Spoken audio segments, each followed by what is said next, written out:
주님이 오늘 우리에게 주신 말씀은 마가복음 14장 48절부터 52절 말씀입니다. 너희가 강도를 잡는 것 같이 검과 몽치를 가지고 나를 잡으러 나왔느냐?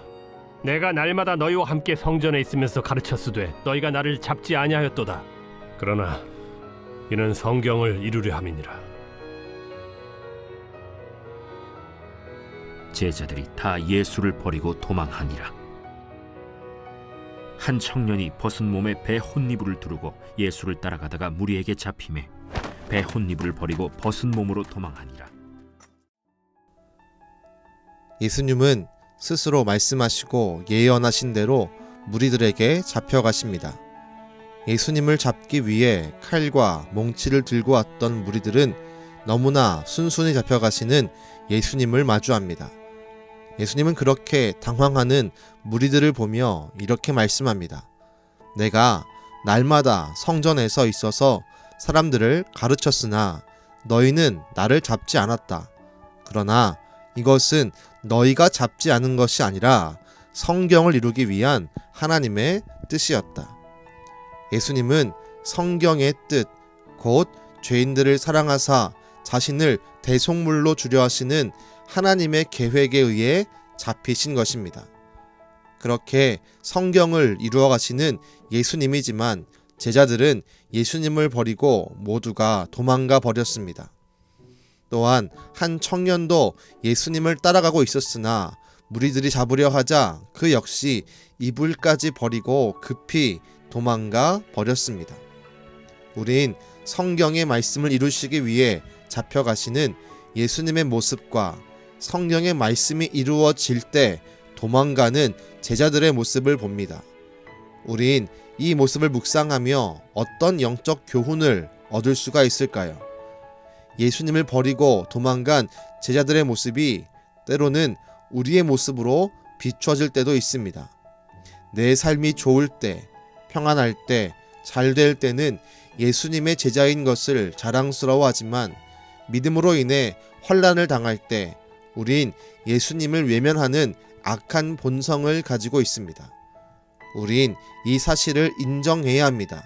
나에게 이런 악한 본성이 있고 언제라도 예수님을 버릴 수 있는 가능성이 우리 자신에게 내재되어 있음을 인정해야 합니다. 그러나 인정하는 것으로 끝나고 머물면 안 됩니다. 우린 오늘 말씀을 보며 우리의 약함과 악함을 인정하지만 동시에 그럼에도 우리를 이미 부르셨던 예수님의 뜻을 생각해 보아야 합니다. 예수님은 연약한 제자들을 부르셨습니다. 앞에서 보았지만 이미 예수님은 제자들이 자신을 버릴 것을 아셨습니다. 그러나 예수님은 그 제자들의 삶이 그것으로 끝마칠 것이라고 여기지 않았습니다.